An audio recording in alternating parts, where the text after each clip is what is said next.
बिस्मिल्लाहिर्रहमानिर्रहीम। अस्सलाम वालेकुम नाज़रीन, आप देख रहे हैं HBS न्यूज़। कोर्ट की क्राइम सिंध खालिद हुसैन शेख।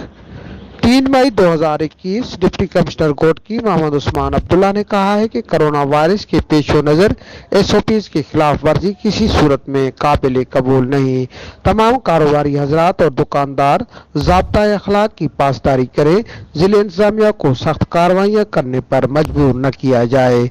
तफसीलात के मुताबिक डिप्टी कमिश्नर कोर्ट की मोहम्मद उस्मान अब्दुल्ला ने एक बयान में कहा है कि लोग एहतियाती तदाबीर अख्तियार नहीं करेंगे तो कोरोना वायरस के केसेस में इजाफे का खदशा है। इसलिए लोगों को चाहिए कि वो खुद और अपने प्यारों को इस जानलेवा वायरस से बचाने के लिए मास्क के इस्तेमाल समेत तमाम एहतियाती तदाबीर अख्तियार करें। उन्होंने कहा कि तमाम कारोबारी हजरात और दुकानदार ग्राहकों के दरमियान समाजी फासले को यकीनी बनाकर SOPs पर मुकम्मल अमल करें।